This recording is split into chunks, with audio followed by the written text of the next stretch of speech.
Sharif talked about us getting to know each other in DC some years ago. You never know by what chance, by a by chance meeting, a Zoom, an exchange of which you will run into that person again or they will be instrumental. I think that's God's work. That wasn't our work. We couldn't definitely put that together that I would see him and later on he would come one of our main people within a search. I've given over 25 years to athletics. I'm a former student athlete. I've participated or tried to participate in the sport of football. Always been on the football side. I know we have an array of coaches, but at the same time, basketball coaches. So sometimes when you say you played football and you played wide receiver, that sometimes equals a, a disgruntled basketball player who wasn't quite good enough. But I'm a decent athlete overall. I've been involved in athletics conferences most of my life. That's where I wound up through a mentorship opportunity from a guy who used to work at the Big Eight named Prentice Gall, who was one of their first Black employees there. And I kind of clung to him, liked the way he lived his life, very God-serving, very simple man, extremely humble. Didn't know at the time that he was an MVP of the Orange Bowl in the 1950s. And Wow. also when he wound up passing away, they wound up naming a building after him, I think the Academic Center in Oklahoma. But I like, uh, you know, getting as close as I could, interacting with him and learning knowledge. And we didn't have platforms like this, but I probably would have used it earlier in my life.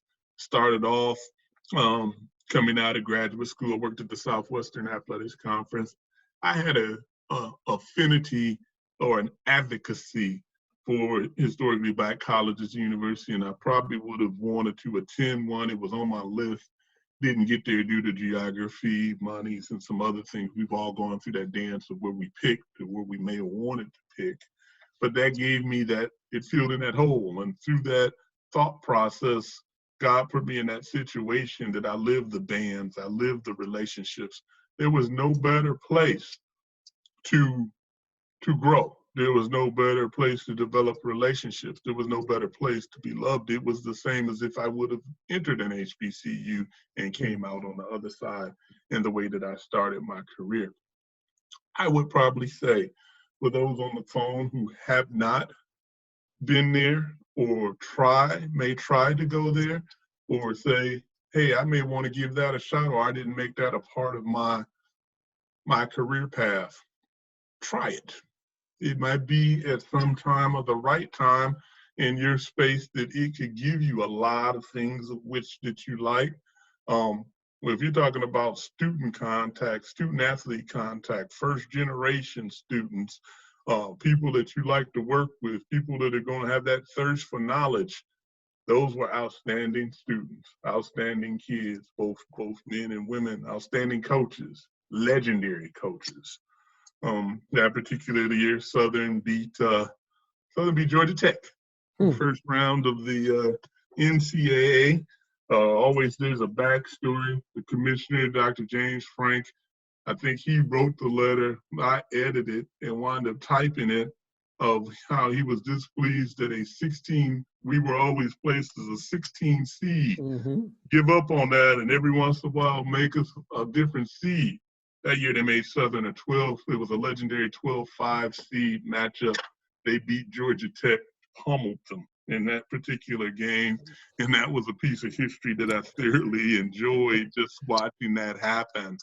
And I say that the letter, him making a try to say, hey, why don't I write them? He had enough gravitas that they said, hey, just for grins, we're going to change it up a little bit. They didn't change it up again since then. So that goes to show you that there's power in the written word and things can be changed. But my service there for 5.5 years was very good. Went on to work for the Western Athletics Conference. After that, kind of sought after to do that. The biggest thing I could probably say, what was my learning and teachable moment that I would give to you?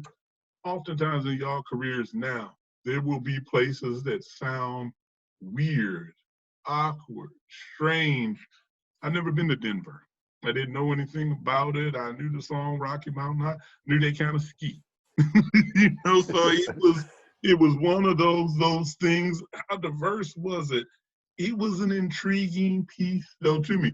Everybody said it's beautiful. You'll like it. They have 300 days of sunshine and more sunshine than any place in America. Each of these is a learning experience. Each of these is a doctoral dissertation. Each of these is a part of your climb that you learn something, and whoever you're taking with you along the way, you just have to really remember that. And Denver provided all of those different things to me. Outstanding time there. Got myself in the WAC. They had um, private schools, public schools, affluent private schools, publics that didn't have money. Became the last stop for coaches trying to rehab their careers. So I got an excellent mix of a lot of different people, did a lot of rules, education, got in front of people, students, different things like that. R.I.P. Billy Tubbs. He was making his TCU thing. He was on the back, of his career. R.I.P. Jerry Tertanian. He was, at Fresno State. So it provided me a lot of different lenses to look into. But the biggest thing, each of you might be posed with a question: would you go to Denver? That might not be Denver. It might be Utah. It might be Sharif, Vermont. It might be somewhere that's a little bit, you feel a little bit uncomfortable, but nothing is forever. And I would say, think about that in your careers as you think about, I might have to do something a little different to get a little bit more out of my career or get another bullet point or two.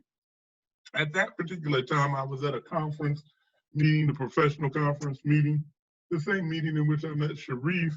Somebody said, tell me about where you're from and tell me why you think you may be the best sports city in the United States.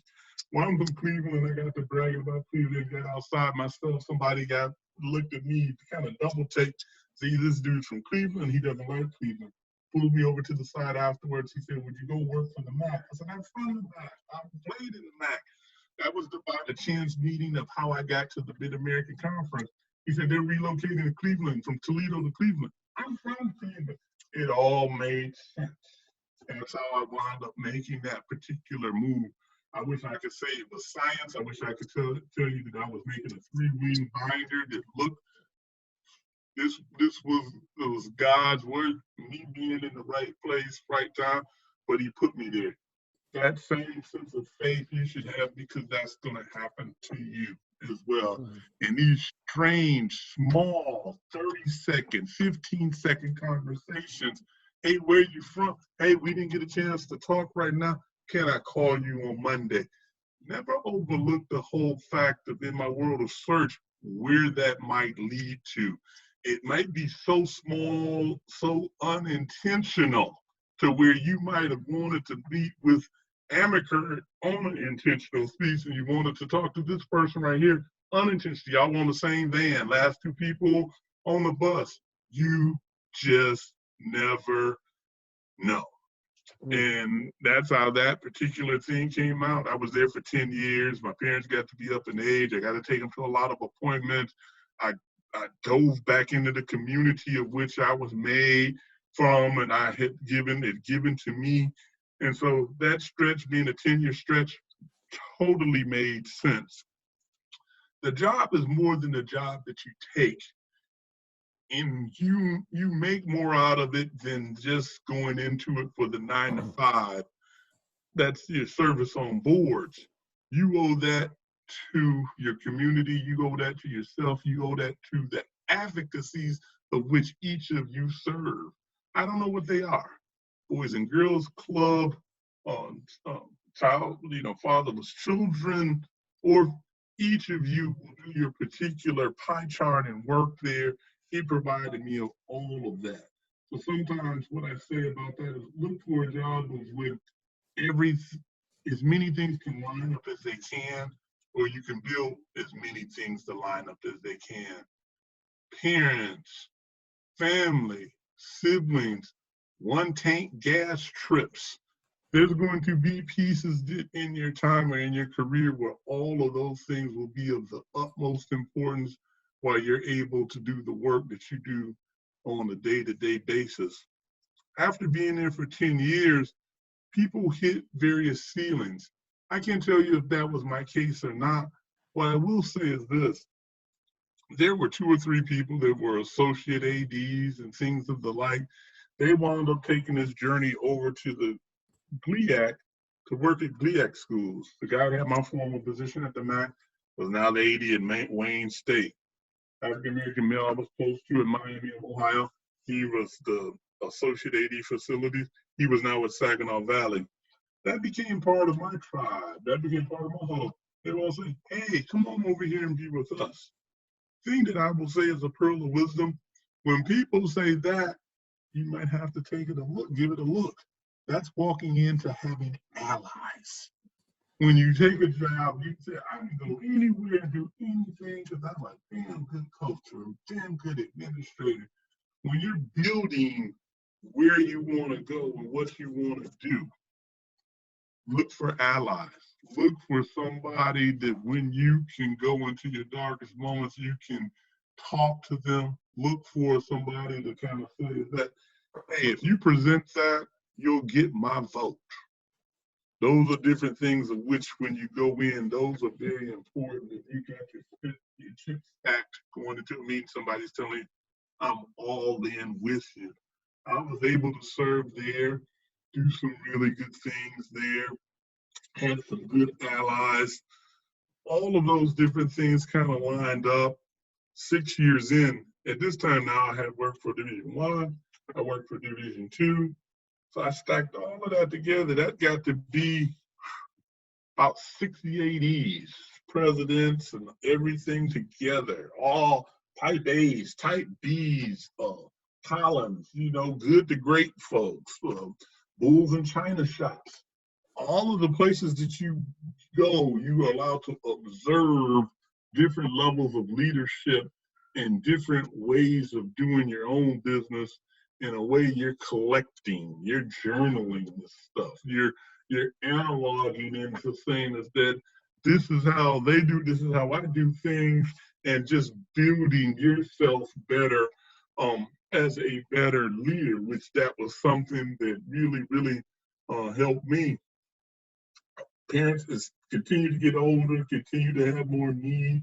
I didn't make this decision as much as saying is that started really getting some nibbles from some other places, couldn't get those jobs as much. But through a LinkedIn advertisement, when I opened my computer by chance, not looking in per se, the Spelman Johnson advertisement came up. Looked at their board, looked at their employees, didn't know any employees. I knew one board member. I called the one board member and I said, would this be a place for me? Simple. That kind of created the thought process of me wanting to apply. One of my best friends, I'm a master's. I got my master's. I went to Iowa State. He wound up, called him. We bounce almost everything off of each other. Let that be personal and professional. He says, Dell, that's the same company that placed me. Again, I wish I could tell you I orchestrated that because I was so sharp. That was orchestrated above me. He said, let me send something. It wasn't War and Peace, a graph email. This is why you should give them a shout or opportunity for interview. Kept it pretty simple. I didn't hang the stars and the moon. Hey, guy, great work ethic, solid, matches your job description. Give him a shot. He would be great to have a conversation with, and place it at their feet or in their hands for them to do that. I came over and I did that and started doing it in 2016 with the idea of growing this. I had a great advocacy for diversity. They liked that. I had a large network. They liked that. I had been involved with a lot of the NCAA programs, Coaches Academy, Pathways, all the different things. If you haven't gone on the NCAA site, up under their leadership development tab, do go on the NCAA site. They do have various step up programs, next step programs. There's a lot of different things out there where I have sat, facilitated, talked with that. Sharif and I are doing one next week. Well, it's regional, involved with his conference as a spinoff of his conference. Do that, sit in the front row, get knowledge. Is, Kevin, he said, these guys will have a lot of questions for you, inquisitive and profound in nature. Do those same things, not only with me, but in other places. And I'm sure that you will. Been here now 5 years. The why, always have a why. Have a why you're in, these jobs. A lot of people will come to me, I want to be an AD, I want to be this. But make sure your why lines up with that job. And when some people remove, I just need to be an AD. I'm from here, elderly siblings, family continues to increase in age. I'm within 20 minutes from them. My teachers, of which I grew up with, my coaches, of which I grew up with and mentored me, I'm within a phone call or a week meeting at their house now that the vaccinations have been in effect, or on some form of Zoom. I've got the tribe back. I got the allies back. I got that part of my life back. And until people ask all the time, do you want to come back to the business in more active role? The answer is yes, but I'm waiting on that by chance conversation. I'm waiting on that piece, that incidental chat with somebody that'll lead to the next one. And it's almost an epiphany when you think about how these things happen, because we work so hard for them to happen. But I can't tell you that, Sharif read about me, he knew about me. He asked me to sit down by chance meeting at 16. Now he's the AD at Susquehanna. And I call different people. They say, do you? And, guys might have a thing about how does the process work. And if you want to get into that, we can tee that up. But a by chance thing, we are for diversity. We are for a sitting AD. We are for these different things. And I sat and I talked with him. Do you know about enrollment management? Yes. Do you know about coaching development? Yes. You have coached before? Yes. I mean, I hit him with about 6 or 7 things back to back to back to back. He was unyielding. Did I have done those things? And did I think it was guaranteed that would resonate, that he would be that person? I didn't know, but he handled his business and he kept sweeping through that process. And lo and behold, the things that he had were the things that they needed. And they came back to kind of say, we know what we're going to do. We're going to hire Sharif. It is the biggest oddity he would probably tell you out of the whole book that I would have a search that he would be involved in. He just, we don't know. we don't know. So that's about me. That's about my journey. Is it kind of, if we want to deviate into, more and more process, I'll do that. But I'll hold myself there to say, I don't know if that's giving you enough. So it's given us an awful lot, which is really good. You dropped us a few nuggets here. So we're going to shift over now and we're going to start with our questions. Okay. So the first question is coming from Sharif. So Sharif, you would open us up with a question. And, hey, thanks, Coach Sutton. Yep. But first, I got to introduce somebody, man. We got a star, an absolute star. Tiffany Sykes, Senior Associate AD at Dartmouth. I'm a huge fan. If you aren't following her on Twitter, she is an absolute uh, engaging person, and just brightens the day. Just today, she alerted me to when Roy Williams resigned. Roy Williams, the football player, was tweeting out and answering all the people that were saying goodbye to Roy Williams. He started answering the it was hilarious. But I just Tiffany just came in, and I'm sorry, Coach, but Tiffany, if you can introduce yourself real quick for everybody on the call, I think that'd be great. Hi, everyone. I'm Tiffany Sykes. I'm the Senior Associate Athletics Director for Varsity Sports and Senior Woman Administrator at Dartmouth College. So I oversee our 35 varsity sports programs and provide administrative support for them, and directly oversee 8 of our teams and provide functional leadership in the areas of budget, peak performance, et cetera, and so on. So I'm super excited that Kevin invited me to this Zoom. I'm actually squeezing it in. I just finished wrapping up 4 interviews. We're looking for a director of swim and dive program, and then I have to head to a boosters meeting with my softball team at 8:30. So I apologize for being late, and we'll probably leave early, but thanks for the invitation. Thanks, Cherie, for the shout out. I could not miss the opportunity to hear Dell, who I've known for a very long time through the NCAA Leadership Development Programming, which I did hear him mention earlier.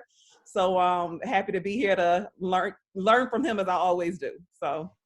Well, welcome. We really appreciate you coming, and for as long as you can stay, please do stay. Thank you.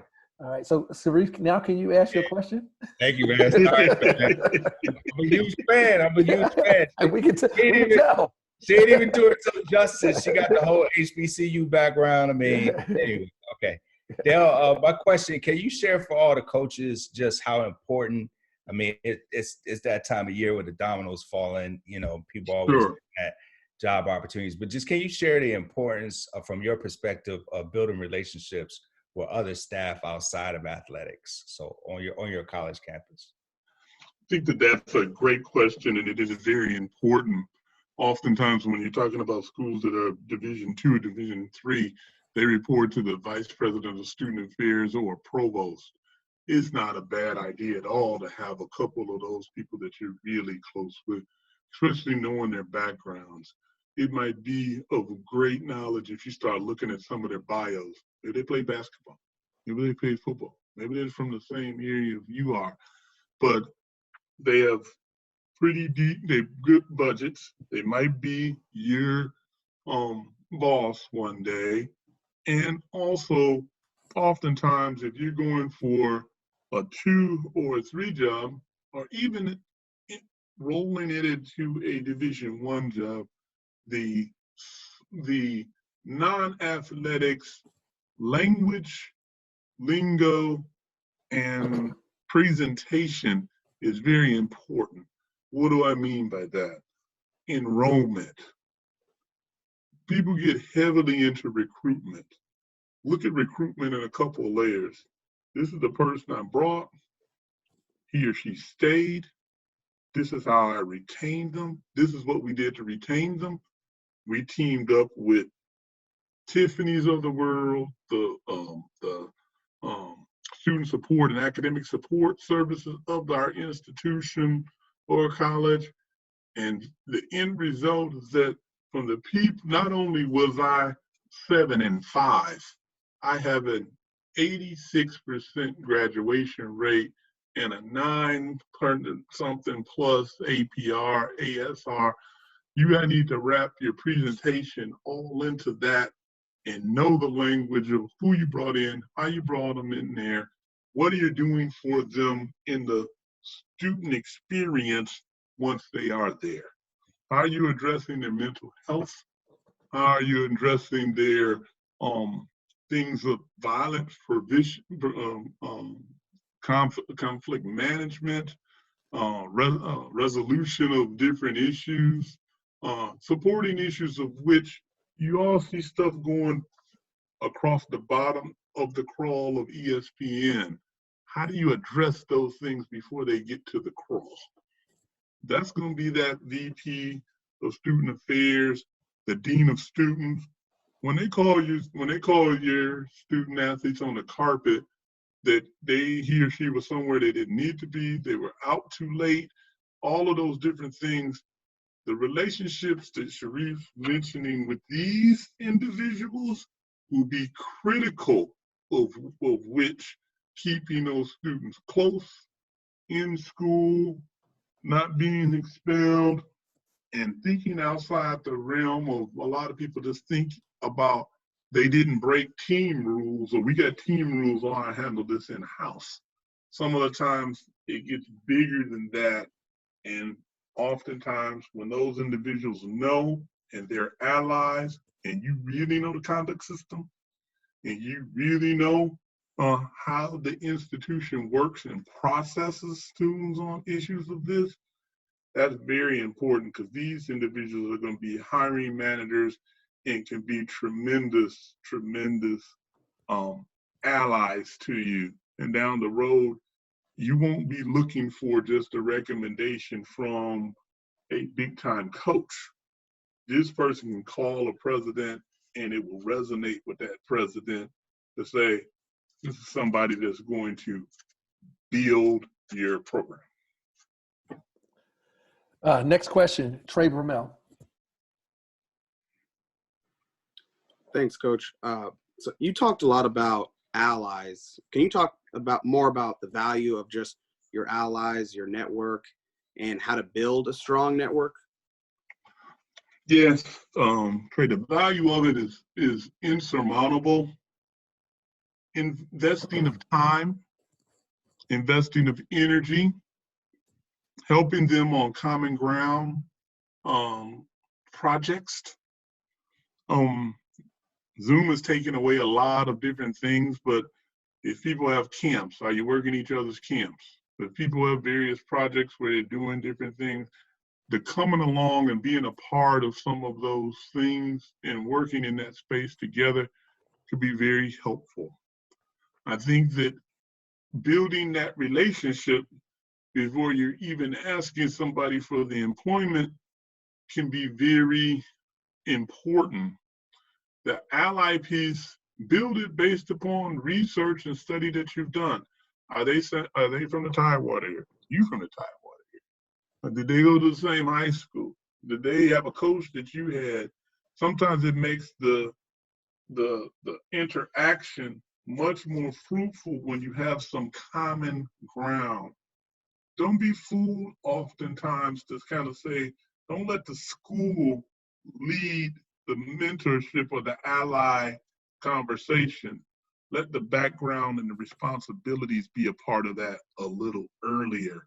I got caught up in the fact that if somebody from UVA, he or she just got to be my mentor. But I think that if somebody's done some student affairs work, if somebody used to be a coach, if somebody's, look at the breadth of their experiences, spend time with them. There's power in a written word. Send them notes. The various times, capture the picture of the moment. If y'all work in a camp together, have yourself working with a kid. Be that as a part of your follow-up note. This is us teaching Vincent Smith a jump shot. Package it into something that means something. Everybody out there has got a lot of the same elevator speech. Hey, Coach, I know you just got an opening I'm looking for. I know you're looking for somebody. I'm good. But when you root it in something that really can push the button where they know where you're coming from, that's really important. I'm big for the note. I'm big for the time spent. Can I get in front of you, to sit? Can I meet you? Can I put it in these things? All with that backing of things that you got some common ground, common denominators that will help you. And remove the school. Don't make it be about the school, but the duties that they have, the duties that you want to have. And some people are just better teachers than others. And that needs to lead your flow of who you're picking as those allies. It has to have a structured and unstructured piece to it. I think quarterly you should be reaching out to them.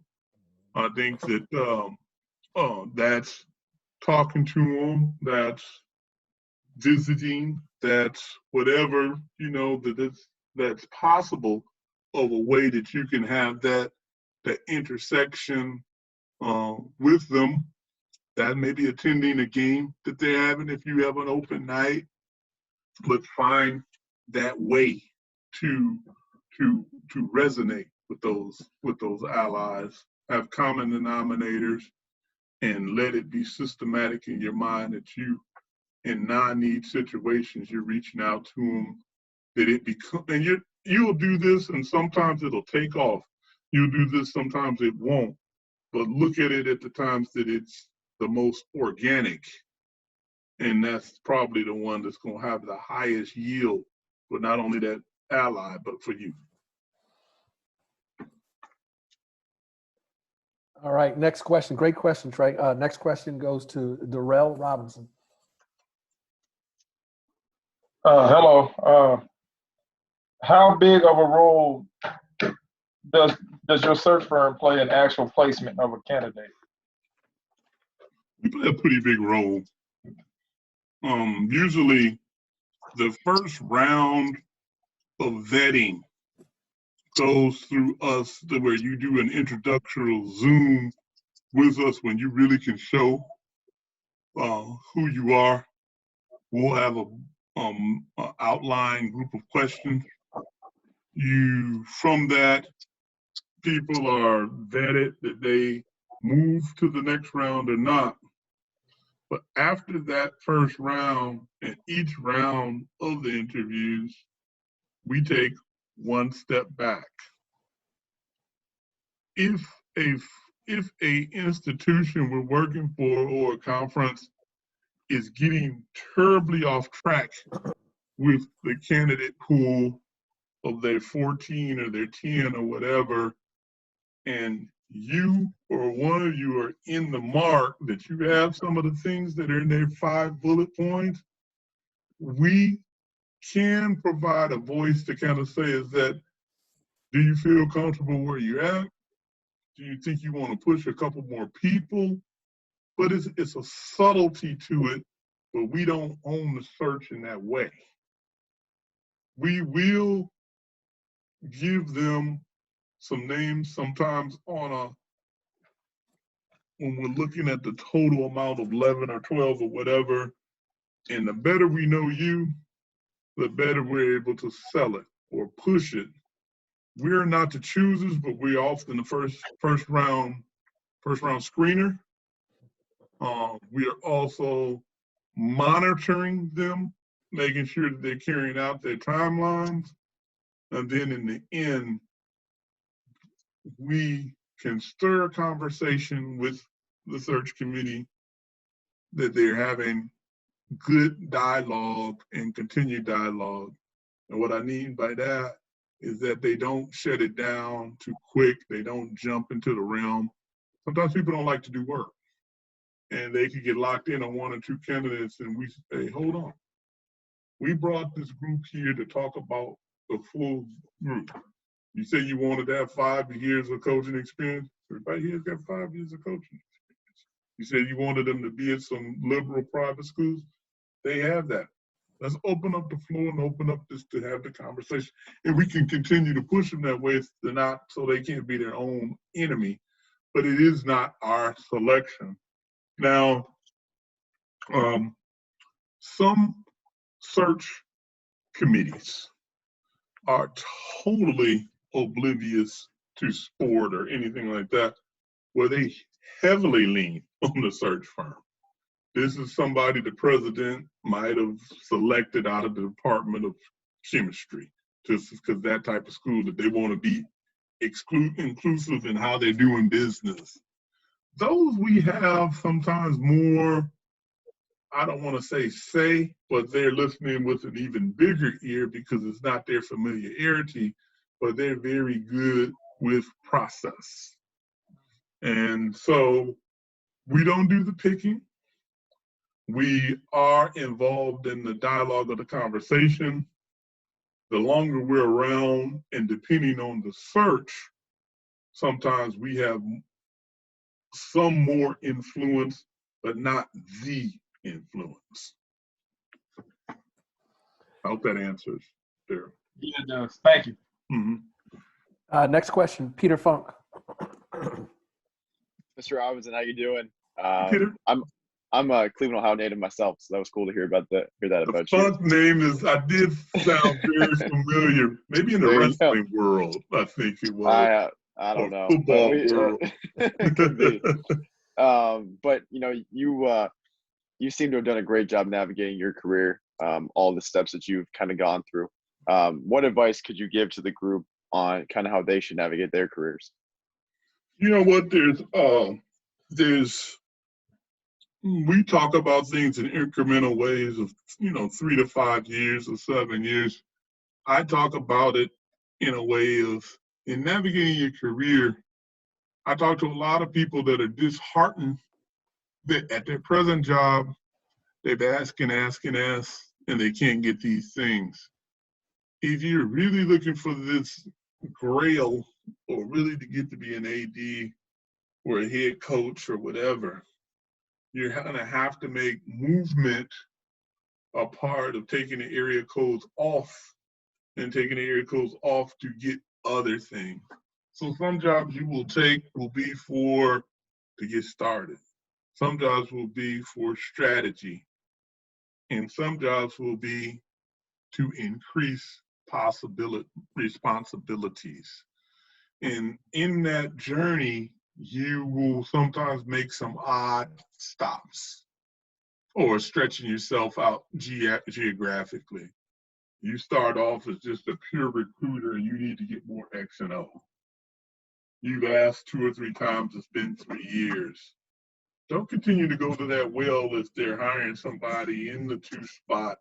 Start to think about the fact of saying is that let's change the conversation.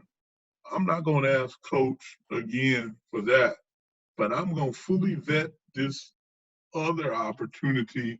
Not that I bring him something where he's saying, oh, you're antsy and you're jumpy, that it's going to be so packaged so well that they're almost ready to hire you. I need your support of will you help me on this? I have to get more X and O. I have to get more on floor, coaching, and you present it in that way. But if they're not giving you, what you need and they're not letting you move, then you have to move on your own. But more responsibility and gaining of bullet points and experiences is the key to navigating your career. Studying job descriptions is critical in looking at where you want to go and what those individuals have. Studying hiring processes and how people move in that area are very important, Peter. The MAC, where I am, they have a consistency or had a consistency of a love with the Big Ten. They like to hire for a while Big Ten coaches. They like to hire Big Ten ADs. It was a natural kind of progression. So sometimes you have to look at how people think or their way of thinking or their way of influence. Maybe you're recruiting some of the same kids. Maybe you're in the development of kids. You're in on some of the same kids in the same areas. All of that works for them. But think of it in captions of you'll know when to move when you can't grow. But don't beat them over the head about growth. If you can't get the growth, it could take a move.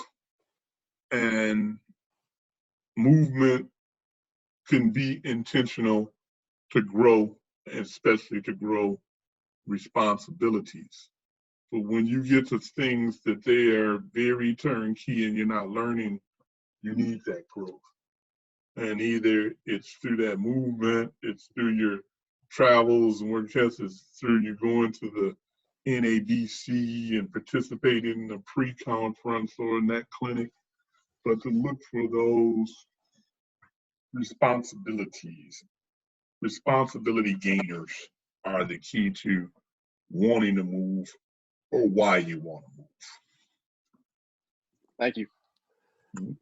Great question, Peter. Next question, Caleb. What's up, Mr. Robinson? My name is Caleb Krupa. I'm an assistant at the Westtown School. My question is, in your industry, the search firm industry, do you find that there are many individuals that are minorities in your position? And if not, do you see that changing anytime in the future? That's a great question. There's not a lot of minorities in the world of search. The world of search is often a many family businesses that grow, that somebody's family or father had a great deal of contacts. They pass that down to the next person. Many have heard of Parker and Associates. Dan and Dan Jr. Dan Jr. inherited it for his father. I'm saying that to kind of saying is that there's a minority-owned company coming onto the scene. It's called Renaissance. That's a search firm now that's minority-owned. But it's kind of like many people in the business want to be an administrator. They want to be a coach. And at some time in their career, either due to burnout or the fact of saying is that they've made some stops, or your family or your significant other says that's it. The next stop we have to make is Charlotte, and that's where our grandkids live. People roll in the search. And that's not exactly what happened to me, but there's just not that many. Every firm has at least one or two, just about. I'm probably one of the only practice leaders. Kevin Anderson was promoted to a vice president at Carr Sports Associates, and he's a former AD at the University of Maryland. And so I see it growing, though. I see it being a more attractive industry in the future, because it does allow you to be in sport. It allows you to be around the same conferences and conventions that I still go to them. And it allows you to be close enough to it that maybe one day you're not so far removed that you can go back. So those are my reasons, for being in it. But I do hope that people in the future that have coached for a while, administrated for a while, done a couple of different other things, they circle around and come back. All right, next question, John Wick. Thank you for coming on tonight to speak. My question for you is, how are search firms perceived at the Division II and the Division III level? How are they perceived? 2 and 3 use search firms quite a bit. They want to use athletics, or athletics is so much of a catalyst for student enrollment that is very important. So they use firms to come in because people have broader experiences to help with student athlete or enrollment overall. The smaller schools think at times that they might often be in rural locations and they're going to have trouble building a pool. Another reason why we probably get in on some work sometimes at some different places. The bigger schools use firms in different ways. Sometimes they need them, sometimes they just need them to cover. So sometimes our work is political. I know who I want, I just can't name him or her right off the bat. I have to have a search. Cover me, these are my 6 people. You might have been asking that type of thing too. That happens, the bigger the school, the bigger the organization, the bigger the coach, there's more of that, and we're just more of a chaperone to the process. We don't have those types of searches. We're more involved in the day-to-day involvement in every aspect of the search. But a lot of our work has been in the Division II and Division III space, because they have such sensitivity to student enrollment and retention. All right, next question, Rasheed Davis. How you doing? You spoke to earlier about knowing when to leave and how to leave. Can you touch on or give us an idea of how to convey why you're leaving a situation as you move forward onto another opportunity without really sounding like you're bad-mouthing the previous opportunity that you just left? Yes, yes. As you're leaving, think on the positive. I got trapped into that before, is leaving one place. To be thankful for the opportunity, be very intentional to say that you need additional growth, be very thoughtful in the fact of talking about the highest commodity of the student athletes, but also knowing the fact of saying is that you need more responsibilities and assignments to get you to what your path or your goal is, and that is limited by where you line up in the hierarchy or chart or overall.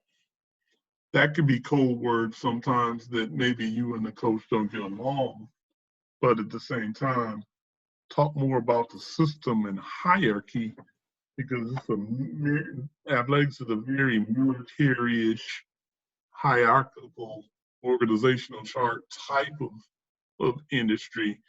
And people don't often, if they don't understand that, they do understand that part of it. Your 2 coach, your 3 coach, your video, your dopo, each of those different things, but enlist 2 or 3 things which you're good at, and 2 or 3 things you need to gain ground on, and let that be a part, almost if you're writing the press release, or at least the notes for the press release before you do it. And let that be your guide. You're saying that you don't want to burn that bridge.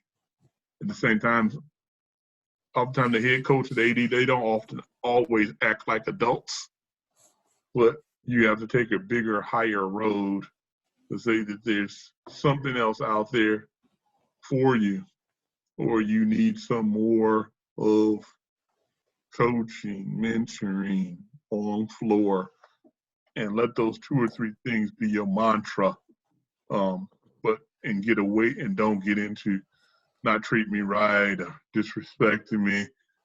You know in your soul that some of those things are happening, but keep the above ground communication very much in a space of growth and ascension. Thank you. And Dell, part of the reason why I think that you're saying that is because as you move forward, other athletic directors, other administrators, they could possibly be reading that as well. So you want to make sure that you exit and in such a way that you show a level of professionalism, because that could probably hurt you in another space. Is that exactly? Okay. It could hurt you in another space if you don't take the high road. Mm-hmm. Yeah. Fantastic question, Rasheed. Fantastic question. Next question, John Sarge Sears.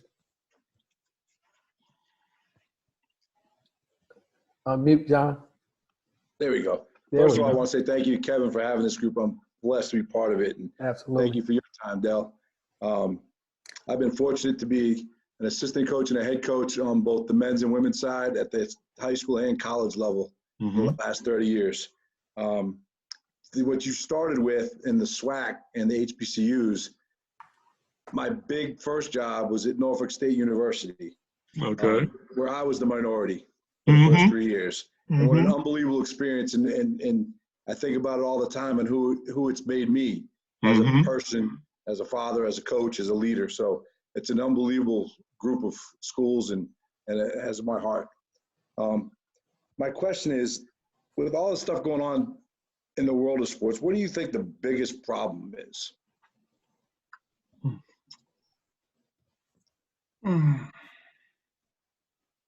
I think there's still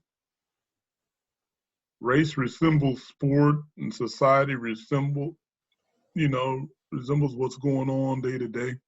There's a scared anxiety of the interaction that we should have. And oftentimes that breeds into, we only hire our friends and we only hire those around us. Nobody wants to be uncomfortable or stretch themselves a little bit. And people that are kingmakers have to extend themselves to be a little bit more of that. We, or you, or individuals too, have to find spots, to pick your spots to say, this is where you want to be supported and helped. And I think being very intentional about those things can be very important, of knowing thyself. If you had that experience with those kids, sometimes that people will help you to get some jobs more than others. People will help you in some situation more than others because things are on their radar screens and some aren't. We don't talk to each other enough. We don't get to know each other enough. Bigger coaches sometimes can be very insulated, that it becomes who you played for and who you've been with or been on that staff. But I think that don't let that discourage you to say that find out who does match with your mission, being mission centric in nature, and find those common grounds. People just don't want to stretch themselves. We don't want to be uncomfortable, whatever that is. It took courage for you to go to Norfolk. It took courage for Sharif to go to Vermont. And sometimes you have to go a roundabout way of taking more steps to do something, and just realize that. Not enough presidents or people in power challenging systems or challenging really what's going on, running maybe from some of the situations, not creating people like yourself that maybe really knowing what's going on. I think our biggest problem is not talking with each other and really engaging each other in a way that we have an intent of helping one another. And I think that if you're at a place, high school, college, and they think that it's odd that they have some particular diversity committee, chief of police search, look for ways of which those arenas where you could kind of weigh in, that you might be talking to that same person about something a little different involving one of your student athletes, or letting them get to know you a little bit better. So stretch yourself too to get involved into a little bit more get into a little bit different room, pursue a little bit different of a committee, and do it a little bit yourself. This isn't the most comfortable thing in the world for me. I'm gonna sit here and learn and let them know what Sarge has to say and what my experience can, how it can help them. And I think that's helped me in my career, tremendously. I'm surprised you know that much. Or I like for you to come and talk to my class. You'll get more of that. And that reach across the aisle piece, they'll come to you, you'll come to them. And I think that's very helpful. So the committees, the task forces, the things, and maybe after you do it for them, you can bounce back and they will do it, for you. So that's some of the things that have helped me. But that's terrific. Yeah. So thank you very much. I really appreciate that. Mm-hmm. Great question, Sarge. Next question goes to Griffin Schwartz. Hey, Dell, this is Griffin Schwartz with East Carolina University. I'm a graduate assistant here. Okay. My question is, with all these search firms, how do you guys stand out? I think we try to highlight our numbers in the selection of diverse pools, that might not always lead to a diverse candidate. We also try to stand out to say that we are very proud of our process, that we have a process of what we follow it. There are searches on the Power of 5 level that are done within a week, week and a half, and maybe you don't think it's a real search. University of Tennessee, you know, with their football search. But we pride ourselves on having a strong process. And what does that mean? We customize a timeline with the institution. We stick to it. If they got a plan B that they want to deviate a week or so, we work with them to do that. We want to provide transparency that if you're getting into one of my searches or one of our searches, you know when it starts and you know when it ends. If you're also involved in our search, you got as much information that you need. Salary range.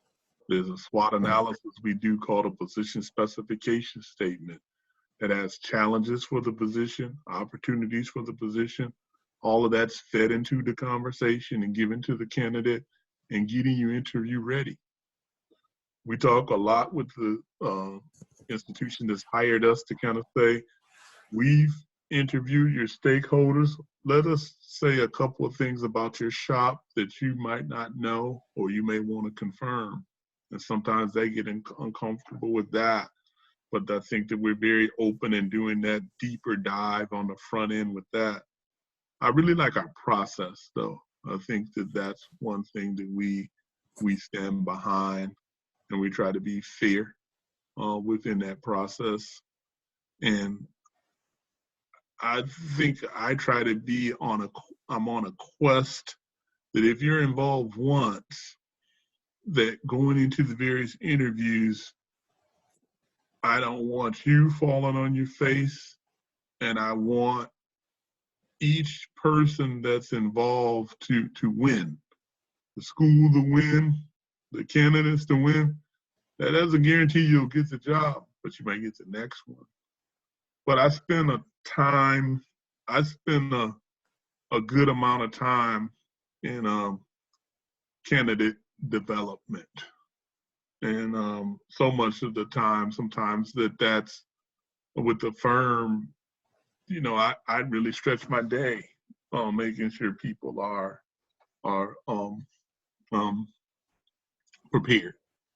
So that's a couple of the pieces about our firm, I think, that makes us unique. We're small enough that we still can do that. We do searches to the level that we still can do that. Some of the larger ones are bigger machines, and they maybe don't have a chance to do that as much. Next question, James Novulence. Thank you so much for coming on today.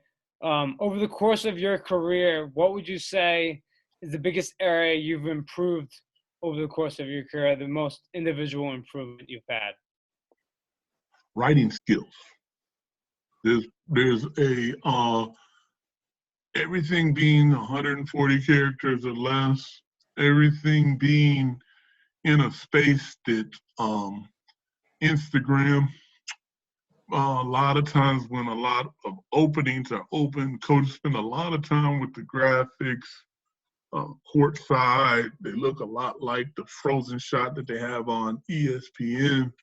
I would tell people to get into an expressive way of talking about yourself and your accomplishments, roles and responsibilities, and accomplishments. And let those two things be kind of mainstays.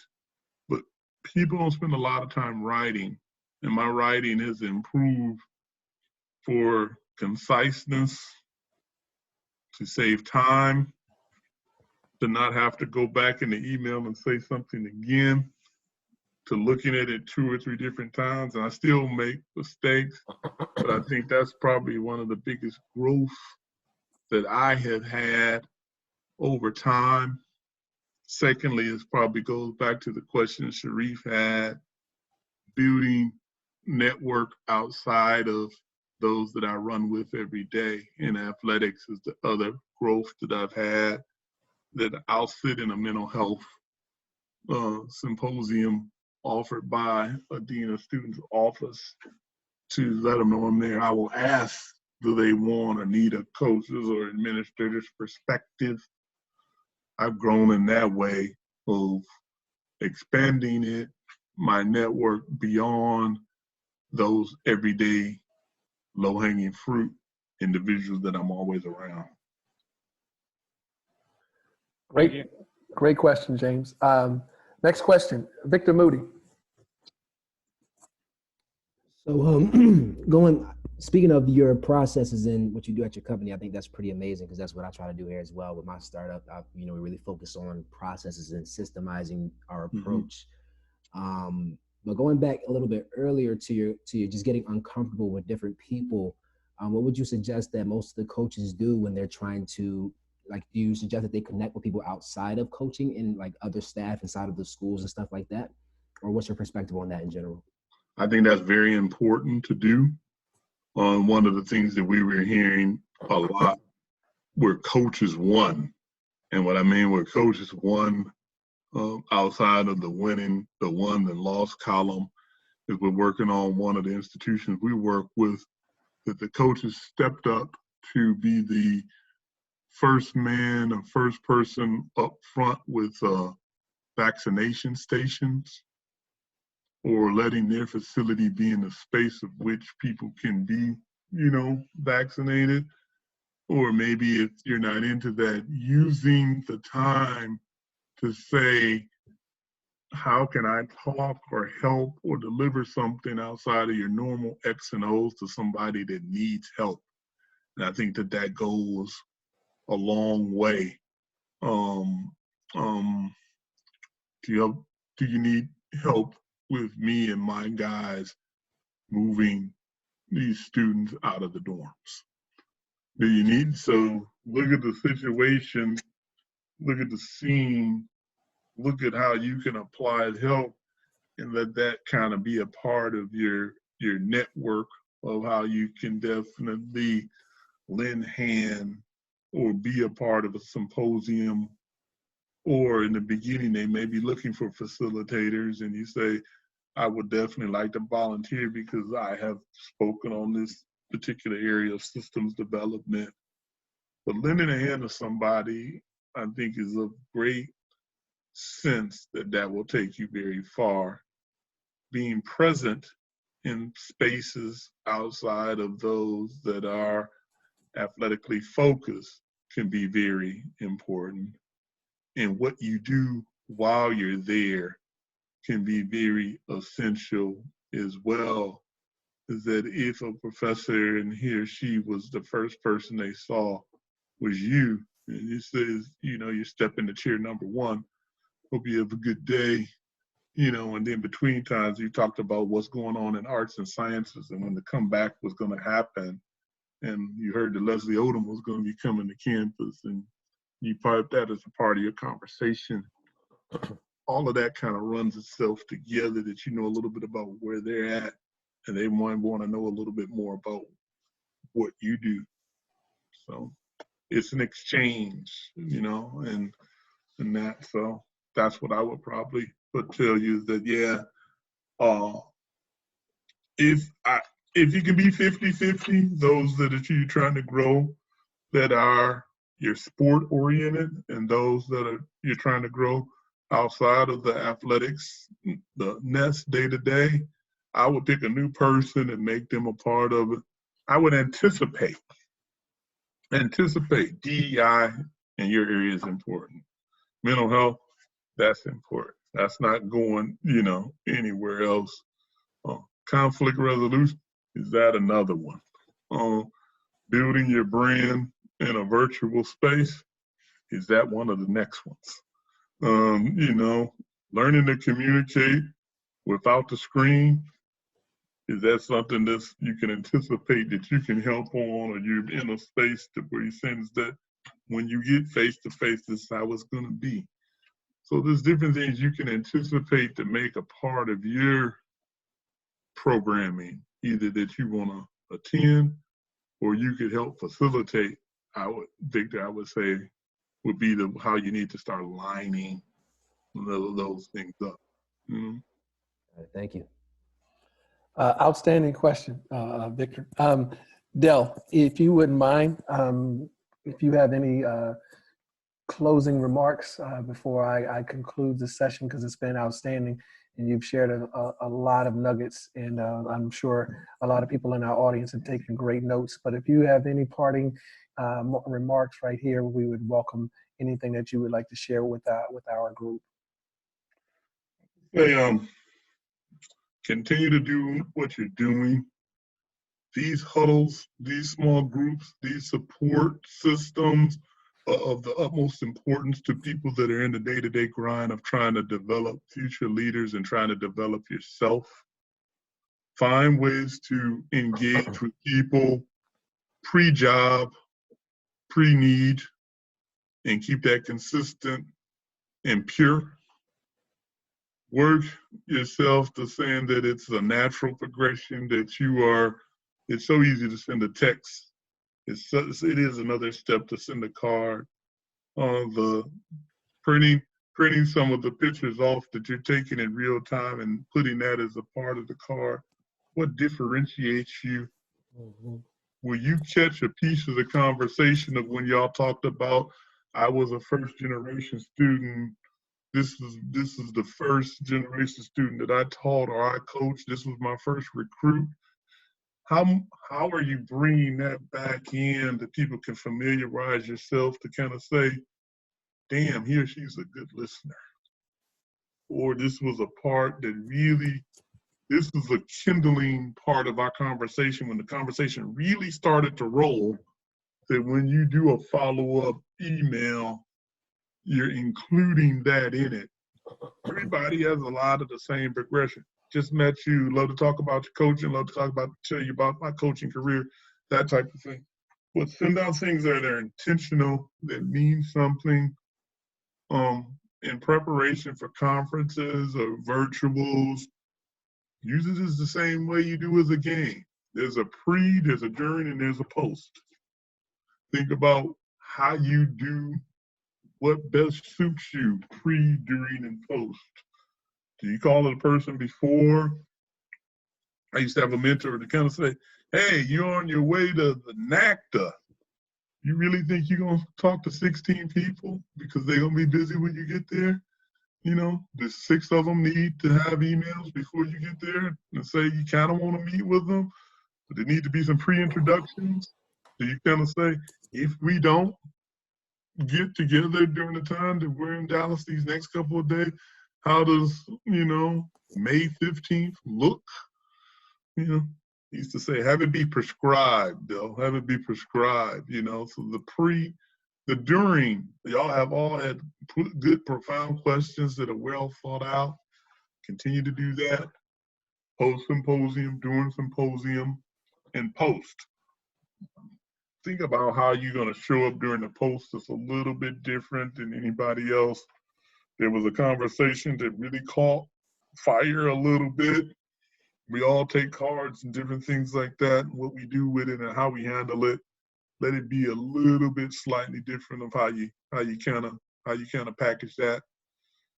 I thought it was pretty cool during the time when they had the actual autograph picture that Calvin Sampson had given to Dennis Gates. You'll be a great coach one day. That's a testament of that type of thing, of keeping those relics and memorializing that part of written communication or follow-up or things that really mean something to you. I thought that was a good piece of writing. That was a part of the tournament. And think about how that could resonate for you. Be persistent, but let it happen naturally. For those that when you push and it's not there, find others using those commonalities and common denominators. And have a sense of faith of whatever that higher being or whatever that is to keep you along the lines of keeping you straight. Those are some nuggets there. I'm an avid note taker, and and I took down a lot of notes here. One big thing that I'm gonna take away from here is the pre, during, and the post. I think that's an outstanding nugget for all of us. In being intentional when we try to continue to cultivate relationships. And lastly, Dell, I want to say the one thing that I really gleaned from this last piece was that you said be a good listener. And by being a good listener, you should also develop questions so you can have another opportunity to show the speaker that you were definitely listening. So you got to earn that right to ask the question, and it also, it's important to make sure that your question is concise, not long-winded, and then that can capture the speaker's attention, and in that way they can remember you a little bit more, and that differentiation is vitally important. In conclusion, Dell, we want to thank you. This was outstanding. You came here and you and I talked before, and I asked you to be who you are, and you were. And I asked you to be authentic, and you were. And I asked you to please just share with our group, because this tribe is very, very special to me. They come here every week, they show up and they do the work, and they continue to grow and continue to they continue to mature in a way that I'm extremely proud of their growth and their development, and they help me. And our philosophy is iron sharpens iron. So when we go into the battle will be swift because our weapons will be sharp. We want to thank you, for coming here tonight, pouring into us first and foremost, sharing your knowledge second, and then challenge us to improve as professionals. Here at the Living Trophies Master Zoom class, we're trying to create professionals more than we're trying to create pros. And so we want to continue to be challenged by our speakers, be challenged by each other. And you did that for us tonight. So everyone, I want to thank you for coming. In the words of Rhonda Harper, and she's the founder of Black Girls Surf. I read an article on a plane this past week, and she says, and I think she says it best, it says, it doesn't matter how old you are, what your gender is, what your color you are, as long as you keep yourself honest, true to your vision, and stay passionate, you can do whatever you want. And here's a young lady that, as an African-American woman, took up surfing in an industry that didn't have anybody look like her. And now she is training several young ladies from different continents that are of color, and they're going into the Olympics. So I want to just share that with you. And then our call to action, as always, is there is no arrival point in the work of self-discovery and transformation. So lean into the practice of being patient with yourself. Give yourself a little bit of room of grace and continue to keep striving, and more importantly than anything else, continue to serve the people that you serve and impact lives. And then we continue to create these living trophies. So again, I want to thank Dell for coming on and being a tremendous guest for us. And hopefully, Dell, you'll come back at a later date. Yes. We would love to have you. And without question. And finally, to everybody that showed up tonight, you made an investment in yourself by taking the time, and you got better tonight. And then tomorrow, the people that you serve will be even better because you have took that time to invest in yourself. Continue to be blessed, and we'll see each other next Thursday. So thanks everybody for coming. And Dell, thank you again. And I'll be reaching out and touching base with you probably in the next couple of days. And I'm going to be intentional. Okay. And I'm going to be persistent. Okay. And I'm going to differentiate myself from everybody else. Continue to be blessed, everybody. Thanks so much for coming. Thanks for having me, guys. Thanks, Dell. Thank you. Be well, everybody. Appreciate you, Coach.